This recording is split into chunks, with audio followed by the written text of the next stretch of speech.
It started with thousands of people on the streets. It has resulted in millions of people on the move. Syria's civil conflict, 2 years old and counting, has generated the world's gravest refugee crisis for 20 years. The numbers tell part of the story. Since the war started, UNHCR has identified an estimated 2 million people who now need protection and assistance as a result of the violence in Syria.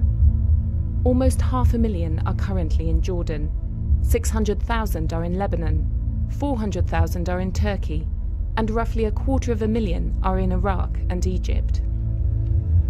The Zaatari camp, which opened a year ago with room for 60,000 people, now has 144,279 living in it.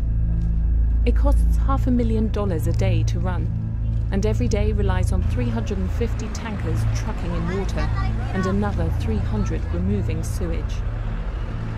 From nowhere, it is suddenly Jordan's 4th largest city. UNHCR estimate that by the end of 2013, the number of Syrian refugees in Lebanon will reach 1 million, making up 20% of the country's current population. In Turkey, a projected 300,000 refugees will be living in camps by the end of 2013. This will almost certainly destabilize the border region.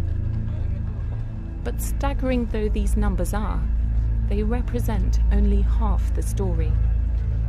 The vast majority of displaced Syrians do not live in camps, but in towns, villages and cities, sheltered by relatives or friends.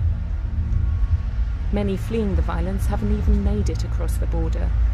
They are part of an internally displaced population, estimated at 4.25 million. Their existence is even more precarious. What follows is a unique glimpse into the lives that have been devastated by the violence. Children trying to learn in desert tents, destitute mothers giving birth to the next generation, widows and orphans.